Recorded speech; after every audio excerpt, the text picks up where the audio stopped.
20.000 nyawa manusia melayang di tempat ini. Ya, kalian nggak salah dengar cuy. Gedung yang kalian lihat ini bernama Tuol Suai Prey, sebuah sekolah menengah di jantung kota Phnom Penh, Kamboja. Gedung ini berubah fungsi menjadi tempat eksekusi paling brutal dalam sejarah Asia Tenggara. Meja-meja kelas disingkirkan, dinding sekolahan disekat menjadi sel sempit, dan balkonnya ditutup kawat berduri agar para tahanan tidak bisa melompat untuk bunuh diri. Namanya diubah menjadi S21. Ini bukan sekedar penjara. Ini adalah pabrik yang dirancang untuk satu tujuan, yaitu menghancurkan manusia secara fisik dan mental sebelum mereka dikirim menuju kematian. Dari ribuan orang yang masuk melewati gerbang ini, yang berhasil keluar hidup-hidup bisa dihitung dengan jari. Hari ini, kita akan melihat lebih dalam ke salah satu sudut tergelap sejarah dunia. Inilah kisah di balik penjara S21.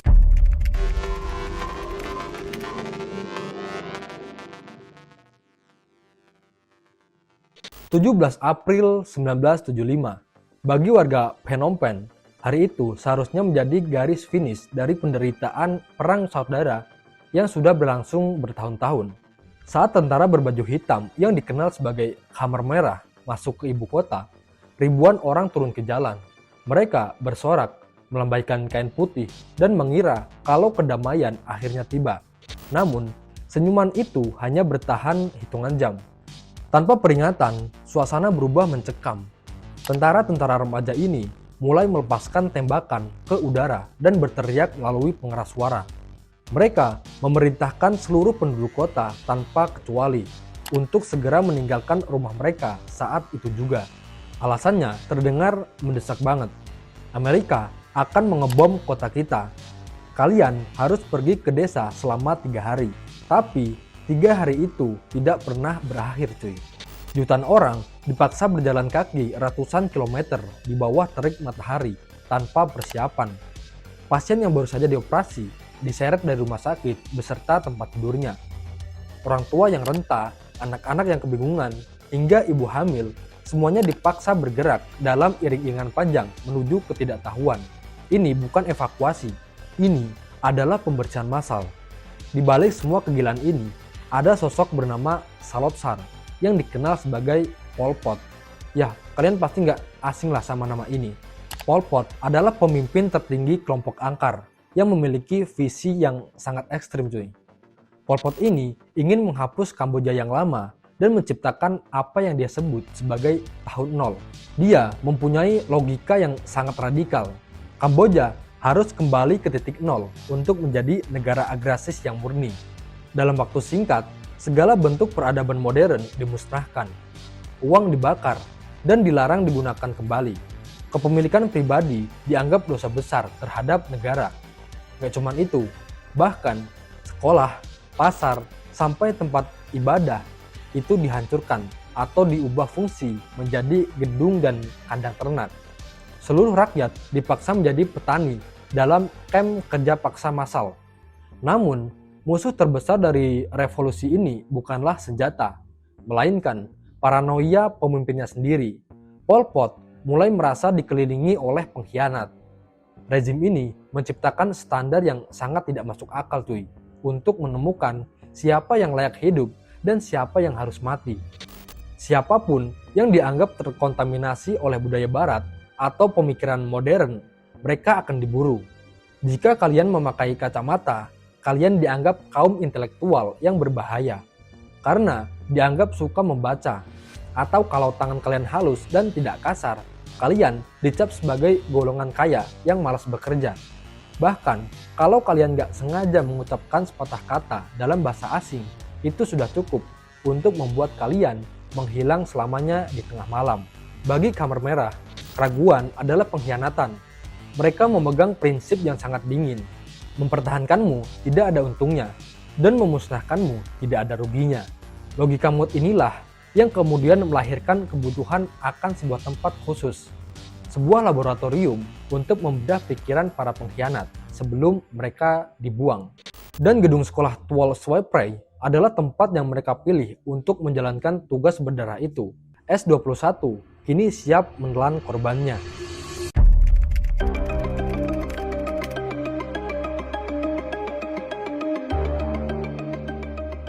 Setelah gerbang gedung sekolah tertutup, setiap orang yang melintasi segera menyadari kalau mereka bukan lagi menuju tempat untuk belajar, melainkan menuju sebuah labirin maut.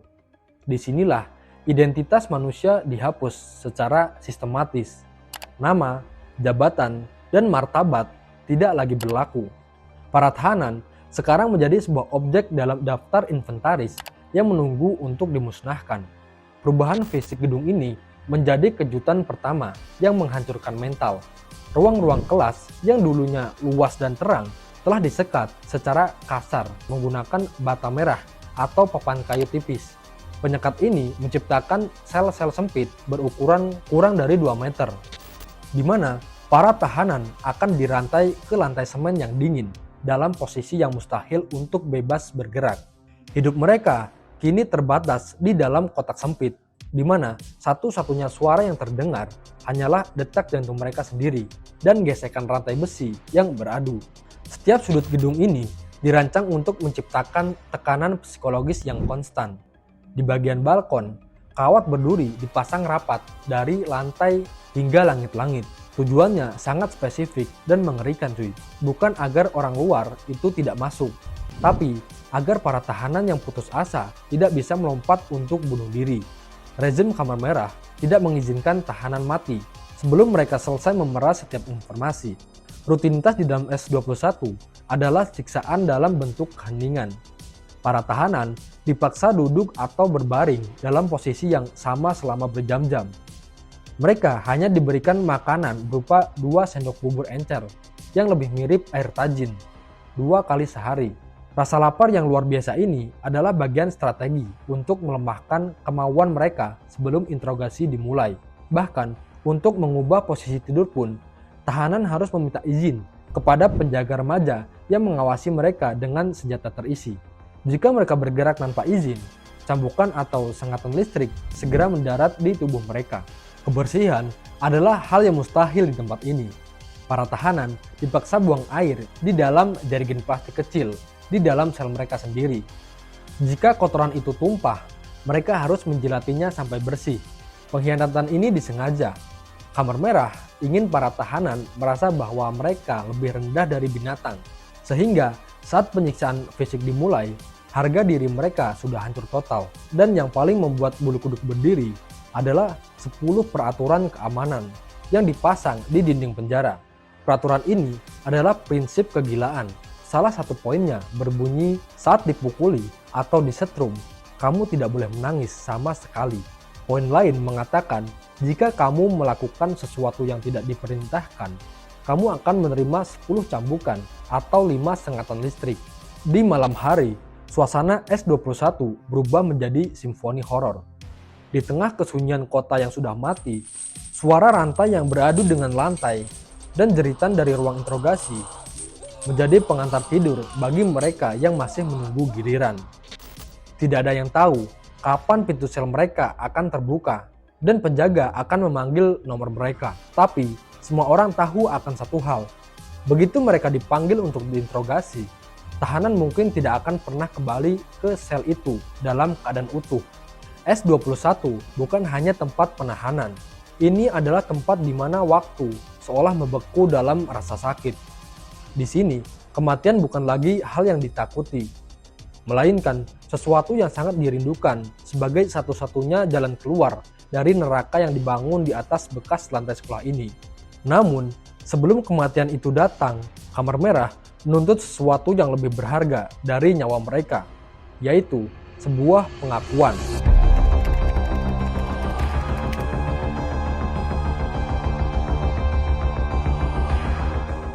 Setelah tubuh dan mental para tahanan dihancurkan lewat kelaparan dan sel sempit, mereka akan dibawa ke tahap yang paling inti dari keberadaan S-21 ini, yaitu sesi interogasi. Tapi jangan bayangkan ini sebagai proses interogasi polisi yang mencari kebenaran cuy. S-21 adalah sebuah pabrik dan produk yang mereka hasilkan adalah pengakuan.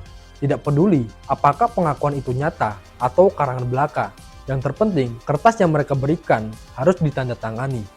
Bagi Kamar Merah, setiap orang yang masuk ke S21 sudah otomatis dianggap bersalah. Tugas para interrogator bukan untuk membuktikan seseorang tidak bersalah, tapi untuk memaksa mereka mengaku sebagai mata-mata atau pengkhianat. Kebanyakan korban dari mereka adalah orang-orang biasa seperti petani, guru, atau bahkan anggota Kamar Merah sendiri yang dicurigai berkhianat. Mereka sering bingung saat ditanya soal keterlibatan dengan CIA atau KGB. Padahal mereka bahkan tidak tahu apa kepanjangan dari singkatan-singkatan itu.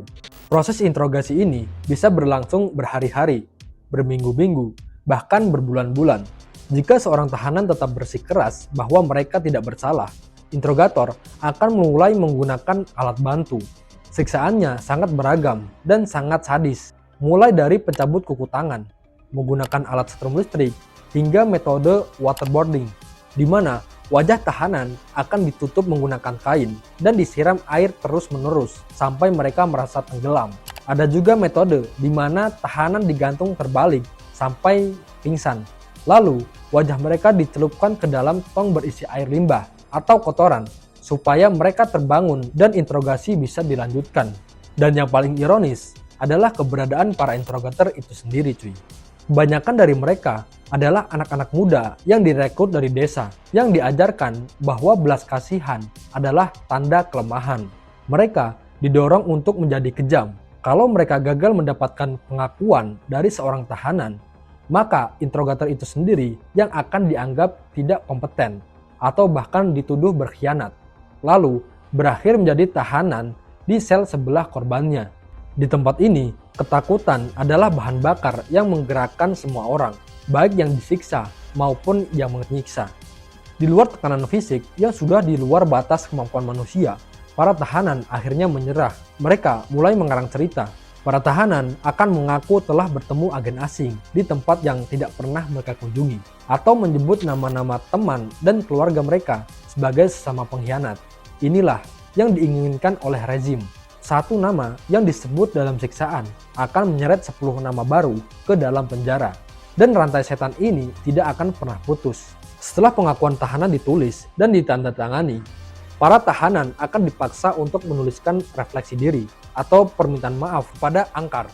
Mereka akan menyatakan bahwa mereka menyesal telah mengkhianati revolusi. Padahal seringkali pengakuan itu isinya sangat konyol karena dibuat di bawah rasa sakit yang luar biasa. Tapi bagi birokrasi S21, kebenaran itu tidak penting. Yang terpenting adalah arsip lengkap.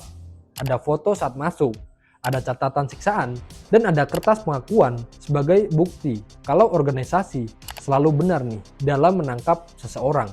Begitu tinta di kertas pengakuan itu kering, nilai hidup si tahanan di mata S21 sudah benar-benar nol.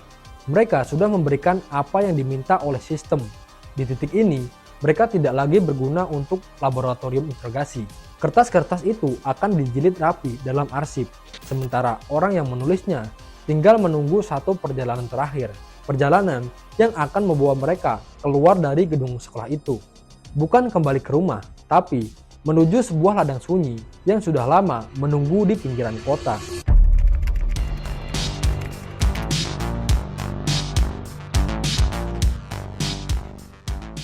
Di balik mesin yang berjalan, pasti ada operator yang mengaturnya. Di S21, operator itu adalah seorang pria bertubuh kurus, berpembawaan tenang, dan selalu terlihat rapi.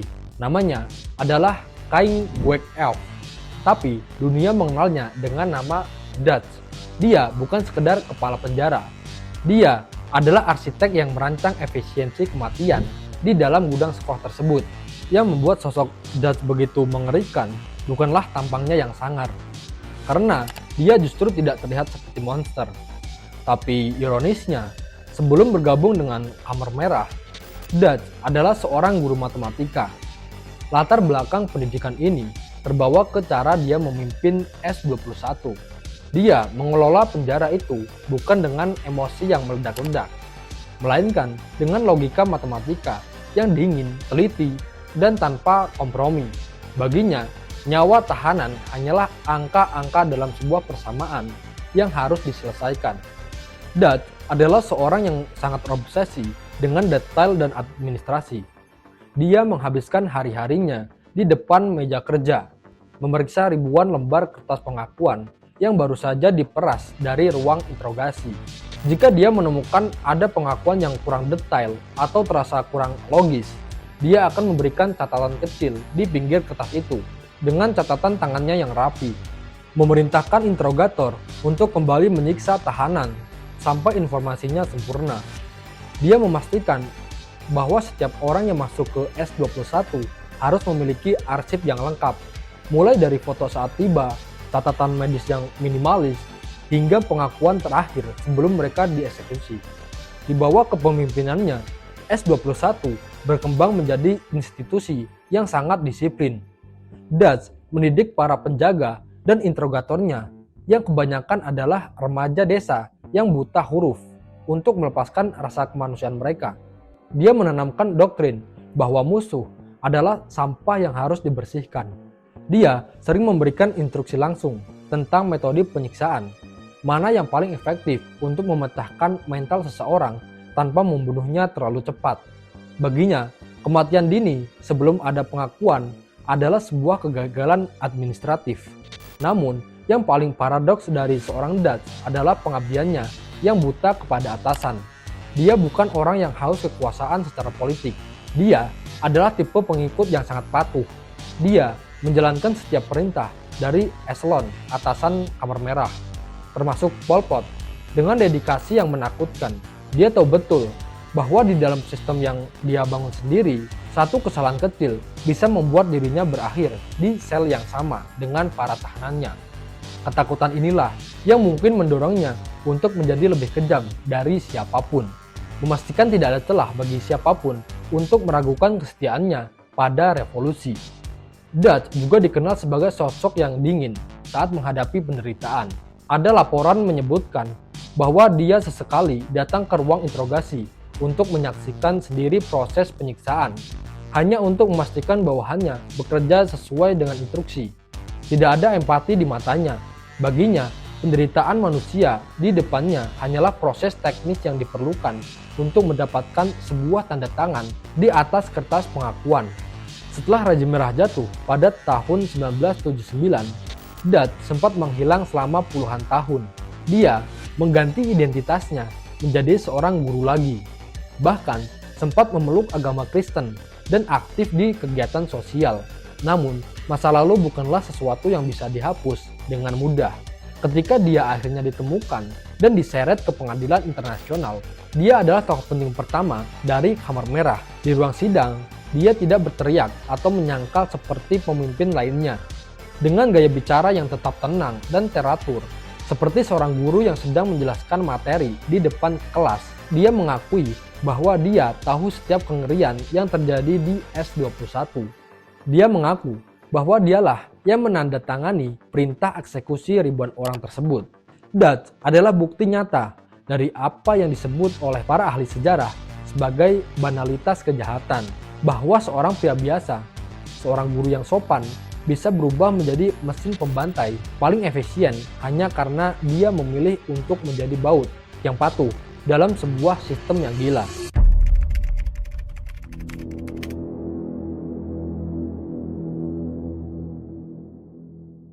Ketika tinta di atas kertas pengakuan sudah kering dan Dutch telah membubuhkan tanda tangan persetujuannya, kegunaan seorang tahanan bagi S21 telah berakhir cuy. Disinilah babak akhir yang paling gelap dimulai. Biasanya, saat hari sudah gelap dan matahari mulai tenggelam, sebuah truk militer akan diparkir di depan gerbang gedung sekolah. Nama-nama atau nomor-nomor tahanan akan dipanggil satu persatu dari sel mereka. Banyak dari para tahanan ini awalnya merasa lega cuy. Mereka diberitahu oleh para penjaga bahwa mereka akan dipindahkan ke rumah baru atau lokasi kerja yang lebih baik. Setelah berbulan-bulan disiksa dalam kegelapan dan kelaparan, sedikit harapan palsu itu adalah satu-satunya hal yang membuat mereka bersedia naik ke atas truk tanpa perlawanan. Mereka ditumpuk di dalam bak truk, mata ditutup kain, dan tangan diikat erat di belakang punggung. Namun, truk itu tidak membawa mereka menuju kebebasan atau tempat yang lebih baik. Truk itu bergerak pelan keluar dari kota, menempuh perjalanan sejauh 15 km menuju sebuah kebun buah yang dulunya tenang. Dunia mengenalnya sebagai The Killing Fields atau ladang pembantaian. Setibanya di Choeng Ek, suasana di sana adalah definisi dari horor yang terorganisir. Karena eksekusi sering dilakukan pada malam hari dalam jumlah yang besar. Penjaga menyalakan lampu neon yang terang benderang yang digantung di pepohonan. Untuk menutupi suara jeritan para korban dan bunyi hantaman alat-alat tumpul, mereka memutar musik revolusi Khmer Merah dengan volume yang sangat keras melalui pengeras suara. Suara musik yang keras bercampur dengan bunyi mesin generator yang menderu, menciptakan simfoni kematian yang sangat gila. Satu persatu, para tahanan diturunkan dari truk dalam kondisi masih buta dan terikat. Mereka digiring menuju tepi lubang-lubang besar yang sudah digali sebelumnya. Disinilah kekejaman Khmer Merah mencapai puncaknya dalam hal efisiensi yang biadab, karena peluru dianggap sebagai barang mewah yang terlalu mahal untuk dibuang-buang pada musuh negara. Para algojo dilarang menggunakan senjata api. Sebagai gantinya, mereka menggunakan alat-alat pertanian sehari-hari untuk menghabisi nyawa mereka. Para korban dipukul di bagian belakang kepala menggunakan cangkul, linggis, atau kapak. Beberapa tahanan juga digorok lehernya menggunakan daun palem yang tajam dan bergerigi. Setelah tubuh mereka jatuh ke dalam lubang, para penjaga seringkali menyiramkan zat kimia seperti DDT ke atas tumpukan mayat tersebut. Tujuannya itu ada dua. Pertama, untuk menghilangkan bau busuk yang menyengat agar tidak mengundang kecurigaan. Dan kedua, untuk memastikan bahwa mereka yang mungkin masih bernapas di dalam tumpukan mayat itu benar-benar mati lemas. Di tengah ladang ini, ada satu tempat yang paling menyayat hati. Sebuah pohon besar yang kini dikenal sebagai pohon pembantaian. Di pohon inilah, para penjaga dengan dingin menghabisi nyawa bayi-bayi dan anak-anak kecil dari para tahanan. Logika mereka sangat tidak manusiawi. Untuk membasmi rumput liar, kamu harus mencabut sampai ke akar-akarnya. Mereka tidak ingin anak-anak ini tumbuh dewasa dan menuntut balas dendam atas kematian orang tua mereka. Proses ini terus berulang, malam demi malam, hingga lubang-lubang di Choeng Ek penuh sesak dengan tulang belulang. Ladang yang dulunya memberikan kehidupan melalui buah-buahan, kini menjadi saksi bisu dari kepunahan massal. Ribuan orang yang masuk ke S21 berakhir di sini, di sebuah tanah yang kini bergelombang karena banyaknya kuburan massal di bawahnya.